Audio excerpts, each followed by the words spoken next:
வணக்கம் நண்பர்களே.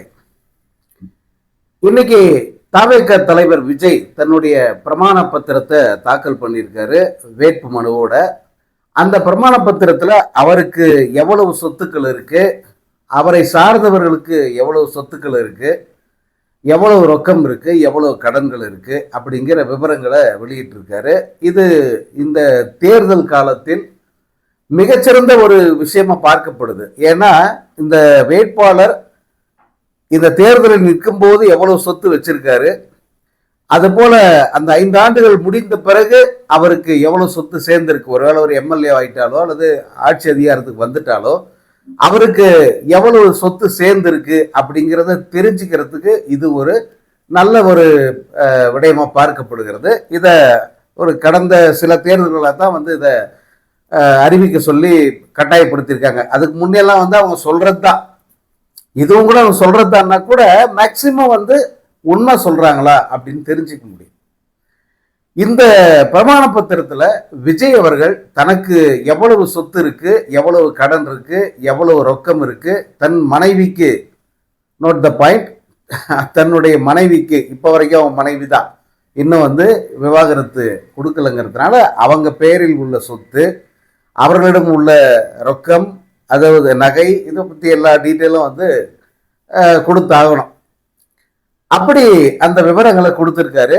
அதன்படி பார்த்தா மொத்தம் அவங்க குடும்பத்துல மொத்த சொத்து 625 கோடி ரூபாய் அப்படின்னு சொல்லிட்டு டிக்ளேர் பண்ணியிருக்காரு. அதுல அசையும் சொத்து, அசையா சொத்து, தங்க நகை, வெள்ளி நகை, வைர நகை, அப்புறம் நிலங்கள், கட்டிடங்கள், வீடுகள் எவ்வளோ இருக்கு அப்படிங்கிற விவரங்களையும் விரிவாக கொடுத்துருக்காரு. அதை தேடி பார்த்துக்கங்க. அதை எல்லாம் திரும்ப ஒரு வாட்டி ஒப்பிக்கிறதுங்கிறதெல்லாம் தேவையில்லாதது. நான் அந்த பட்டியல் தரேன், இதில் அதை நீங்கள் பார்த்துக்கங்க. இதில் வினோதமானது என்னன்னா, தனது மனைவிக்கு, கட்டிய மனைவிக்கு 12 கோடி ரூபாய் கடன் கொடுத்ததா அவர் டிக்ளேர் பண்ணியிருக்கார். எனக்கு தெரிந்து இந்த தேர்தல் வரலாற்றில், அது குறிப்பாக இந்த சொத்துக்களை டிக்ளேர் பண்ணுற அந்த காலம் தொடங்கிய காலத்திலிருந்து இப்போ வரைக்கும் மனைவி கடன் வாங்கியிருக்காங்கன்றது வேற, அதை காட்டுவாங்க. இந்த மனைவி எங்கே கடன் வாங்கினாங்க, அவங்களுக்கு எந்த நிறுவனம் கடன் கொடுத்துருக்கு, அந்த லைபிலிட்டி காட்டுவாங்க. ஆனால் இவர் தன்னுடைய பணத்தில் 12 ப்ளஸ் கோடி ரூபாயை தனது மனைவிக்கு கடனாக கொடுத்துருக்கான்னு காட்டியிருக்காரு. அப்புறம் பெற்ற பிள்ளைகள் 2 பேருக்குமே கடன் கொடுத்ததா கணக்கு காட்டியிருக்கார். ஜேசனுக்கும் சரி, திவ்யா சாஷான்ற அவரது மகள், இந்த இருவருக்கும் பல லட்சங்கள் கடனாக கொடுத்துறத கணக்கு காமிச்சிருக்கார். அப்புறம் அவங்க தாய் தந்தை, அவரது தந்தைக்கு 3 கோடி ரூபாய் கடனாக கொடுத்துருக்கிறதாவும், தாய்க்கும் சில கோடிகள் கடனாக கொடுத்துருக்கிறதாவும் அதில் காட்டியிருக்கார். இதை தாண்டி புஷி ஆனந்த், இந்த புஷி ஆனந்துக்கே 3 கோடி கடன் கொடுத்துருக்க அப்படின்னு அதில் கணக்கு அமைச்சிருக்காரு. ஆக இவர் ஒரு மார்வாடி, கடன் கொடுக்க, சேட்டு கடை அடமானம் வச்சுன்னு பணம் கொடுக்குற ஒரு மார்வாடி மாதிரி குடும்பத்தில் இருக்கிறவங்களுக்கே அவர் கடனை வாரி வாரி வழங்கியிருக்காரு. அவரது தொழில் என்ன அப்படின்னா, நடிகன் என்றோ திரைக்கலைஞன் என்றோ அதில் குறிப்பிடலை. சுய தொழில் செய்யக்கூடியவர், சில நிறுவனங்களை நடத்துகிறாரு. அதில் முக்கியமானது ஒரு பள்ளி, மேலும் சில ஒரு நிதி நிறுவனம், இது எல்லாத்தையும் நடத்துறதாகவும் அதில் குறிப்பிட்டிருக்காரு. அதிலிருந்து வருகிற பணம், அப்புறம் இந்த கட்டிடங்கள், நிலங்கள், ஏகப்பட்ட அசையா சொத்துக்கள் இருக்குல்ல, அதிலிருந்து வருகிற வாடகை, இது எல்லாம் வச்சு தான் அவர் குடும்பம் நடத்துகிறதா அதில் அவர் அஃபிடேவிட்டில் குறிப்பிட்டிருக்கார். அதற்கு அடுத்த முக்கியமானது அவரிடம் இருக்கிற வாகனங்கள், அதை குறிப்பிட்டிருக்காரு. அதில் 2 BMW, அப்புறம் ஒரு லெக்ஸஸ் வண்டி, ஒரு டொயோட்டோ சொகுசு வண்டி, மாருதி ஸ்விஃப்ட், 5 கார், அது கூடவே இன்னொரு வண்டி, அதாவது டிவிஎஸ் 50 புதுசாக வாங்கியிருக்க அப்படின்னு குறிப்பிட்டிருக்காரு. டிவிஎஸ் 50 எக்ஸல், வீட்டுக்குள்ளே ஓட்டி ஓட்டி பார்ப்பார் போல இருக்கு, அது ஒன்று வாங்கியிருக்கிறதா குறிப்பிட்டிருக்காரு. இல்லை, அவர் ஓட்டுறதுக்குன்னு இல்லை, வீட்டு பணியால் ஓட்டுவதற்கு கூட இருக்கலாம். அதனால் நம்ம அதை ஒன்றும் கிண்டல் பண்ணல. இதெல்லாம் அவர் குறிப்பிட்டிருக்காரு. எனக்கு தெரிந்து தமிழ்நாட்டு வரலாற்றில் எவ்வளவு சொத்துக்களுடன் தேர்தலில் களமிறங்கி இருக்கிற ஒரே நபர் விஜய் தான். அது ஒரு பக்கம். இது அவர் அறிவித்த நேரத்திலிருந்து பெரிய அளவுக்கு விவாத பொருளா ட்ரோல் பொருளா மாறிக்கிட்டு இருக்கு. பலர் பலவிதமா இதை பத்தி பேசுறாங்க. இதுல நம்ம கமெண்ட் அடிக்கிறதுக்கோ கருத்து சொல்ல ஒன்றும் இல்லை. இந்த வீட்டுக்குள்ளேயே கடன் கொடுத்தேன்னு சொல்றாரு, அதுதான் நமக்கு நெருடலா இருந்தது. இன்னொன்று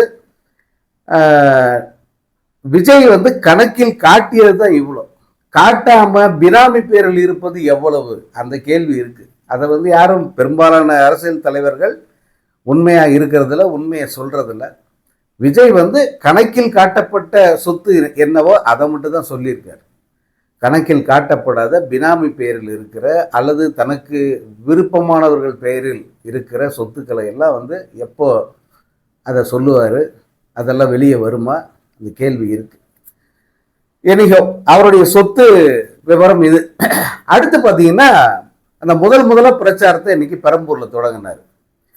தொடங்கும் போதே தாய் வீட்டிலிருந்து தொடங்குற, பெத்த தாய் வீட்டிலிருந்து தொடங்குறது எவ்வளோ பெரிய ஒரு ஆனந்தம் தெரியுமா அப்படின்லாம் ஆரம்பித்தார். பெத்த தாய்க்கே கடன் கொடுத்த ஒரு நபர் அதை சொல்கிறாரு.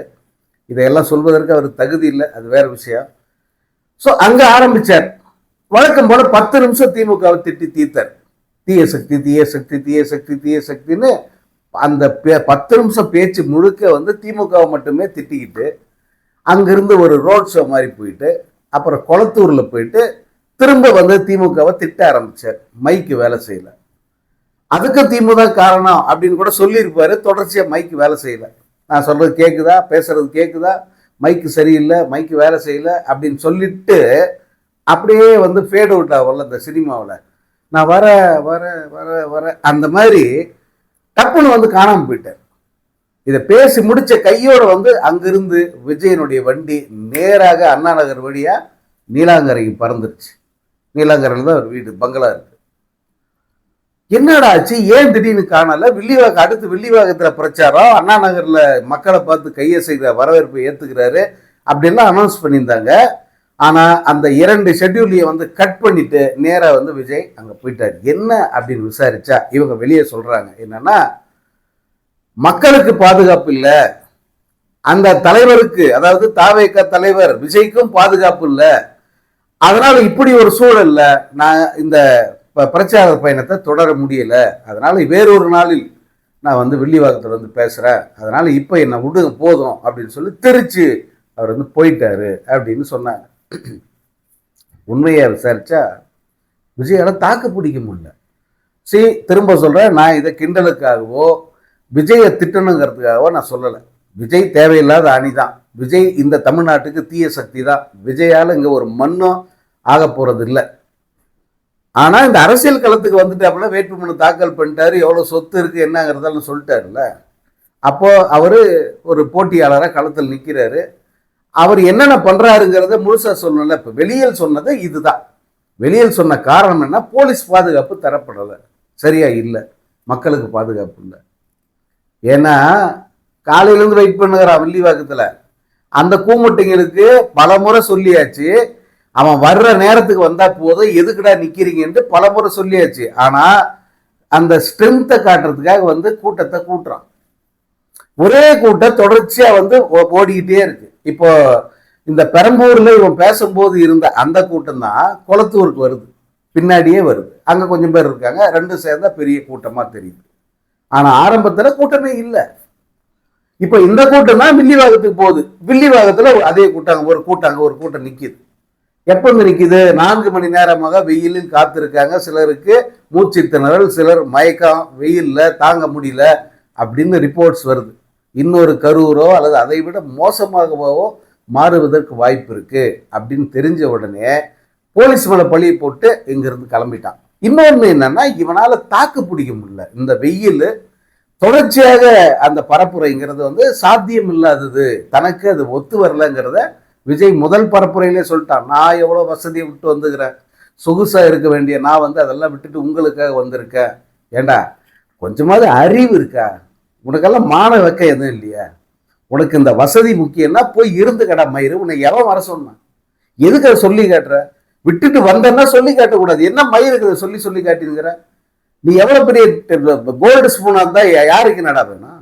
நீ வீட்டோட இருந்துகிட்ட யார் அதை பத்தி கவலைப்பட போறா? எதுக்கு உன்னை பார்க்கறது வெயில்ல யார் வந்து அங்கே வந்து வேத்த வடின்னு நிற்கணும்னு என்ன அவசியம் இருக்கு? உனக்கு இதுதான் உன்னுடைய பெருமை தான் உனக்கு முக்கியம்னா இந்த பெருமையை வீட்டோட வச்சுட்டு வீட்டிலே இருந்து தொலையா, வெளியே வந்துட்டு 100 வாட்டி சொல்லி காமிச்சிருக்கிற. இப்படி சொன்னவன் கொளத்தூர்ல 2 நிமிஷம் தான் அவனுடைய பரப்புரை. அந்த 2 நிமிஷமும் வெறுமனே சிஎம் சார்ல திட்டது மட்டும்தான் அந்த பரப்புரை. 2 நிமிஷத்திலே வந்து அவன் எக்ஸாஸ்ட் ஆயிட்டான். அந்த வெயில தாங்க முடியல. பழியை தூக்கி போலீஸ் மேல போட்டா, விடா வண்டிய நீலாங்கரைக்கு அப்படின்னு போனா, சில்லுன்னு ப்ரோ சில் பண்ணுவோம் அப்படின்னு சொல்லி எடுத்து சில் பண்ணிட்டு இப்போ குப்பரை வச்சு படுத்துட்டு இருப்போம். இதுதான் விஜயுடைய பிரச்சார பாலிடிக்ஸ். வேறு ஒரு நாள் நான் வில்லிவாக்கத்துக்கு வரேன், வேறு ஒரு நாள் அண்ணா நகருக்கு வரேன். எப்போ வருவேன்? இன்னும் 20 நாள் தான் இருக்கு. எந்த காலத்துக்கு நீ வந்து எந்த காலத்துக்கு பிரச்சாரம் நடந்து அடுத்து திரும்ப எப்போ வெளியே வருவ? வீட்டை விட்டு எப்போ நீ பிரச்சாரத்துக்கு போவ? அதுக்கான முறையான அனுமதி எல்லாம் கேட்டீங்களா? எப்படி கேட்கறதுன்னு கற்றுக்கிட்டீங்களா? இதெல்லாம் வந்து மக்கள் கேட்குறாங்க. விஜயனுடைய அந்த போலி மக்கள் அந்த பாசம் இருக்கு பார்த்தீங்களா, அது வந்து வெட்ட வெளிச்சமாகிக்கிட்டே இருக்கு, அம்பலமாகிக்கிட்டே இருக்கு. அதுவும் இந்த தேர்தல் பிரச்சாரத்தில் விஜய் எவ்வளவு கேவலமான கீழ்த்தரமான ஒரு அரசியல்வாதி, ஒரு ஒரு மிக மிக மோசமான அரசியல்வாதியே சந்திக்கிறதுக்கு நம்மளை வந்து இயற்கை தயார்படுத்துது அப்படிங்கிறத தான் வந்து உணர முடிஞ்சது. விஜயனுடைய இந்த முதல் பரப்புரை, முதல் கோணல், முற்றிலும் கோணல் பெரியவங்கெல்லாம் சொல்லுவாங்க, அதெல்லாம் சும்மா சொன்னதில்லை. இந்த முதல் கோணல் முழுவதும் கோணலாகி நிமிர முடியாத வீழ்ச்சியை சந்திக்க நம்முடைய வாழ்த்துக்கள்.